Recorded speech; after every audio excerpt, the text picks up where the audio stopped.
అద్భుతం కృషి చేశావు. 2 రాష్ట్రాల్లో కలిపి కూడా ఇప్పటి వరకు మొత్తం 39 సంవత్సరాలు అబ్బాయిలే ఫస్ట్ టైం చరిత్రలో ఈ అమ్మాయి ఫస్ట్ మార్క్. That's great. మీకు ఎలా ఉంది చెప్పండి. హ్యాపీగా సార్. ఎప్పుడో మీ సినిమా చూసి పెరిగిన వాళ్ళం సార్. ఫాదర్ మోటివేట్ చేయడం కోసం చెప్పేసి నువ్వు బాగా చదువు అన్న, మళ్ళీ మనకి ఏప్రిల్ మే అటెంప్ట్స్ ఉంటాయి కదా, దాంట్లో ఏదో ఒక ఎగ్జామ్ మంచి టాప్ మార్క్స్ తెచ్చుకుంటే నువ్వు కంపల్సరీగా మనందరికి ఇన్స్పిరేషన్ చిరంజీవి గారి దగ్గరికి వెళ్దాం, మనం బ్లెస్సింగ్స్ తీసుకుందాం మోటివేట్ చేయడం జరిగింది. ఇప్పుడు నెక్స్ట్ ఏం చేయాలి అని పాప? బీటెక్ తో పాటు సివిల్స్ కి ప్రిపేర్ అవ్వడం అనుకుంటున్నాను. Okay, excellent. ఓకే, చూడాలి మాకు ఉంటుంది.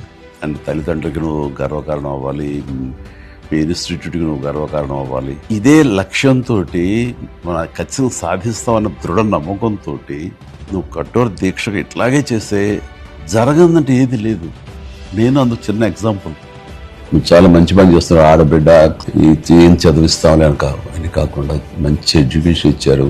ఎప్పుడు ఏ అవసరం వచ్చినా సరే మీ బ్రదర్ని అనుకున్నాం, మీ ఇంటి పెద్దను అనుకున్నాం, నా దగ్గర అడగటానికి ఏమీ సంకోచించక్కర్లేదు. ఏ ఒక్క ఇబ్బందితోటి మాత్రం పాప జయం అనేది అయిపోతుంది. సో త్వరలో నేను అబ్బాయి ఒక ఐఏఎస్ ఆఫీసర్ అయితే చూడాలని మాకు ఉంటుంది. రావాలి. అండ్ తల్లిదండ్రులకి నువ్వు గర్వకారణం అవ్వాలి. ఇంకెవరిని కలవాలనుకుంటున్నావమ్మా? మీరే సార్ అంటే. నాకు ఇది సంతృప్తి ఇచ్చిన సంఘటన అమ్మా. Very happy. Rishi please, small honour for you.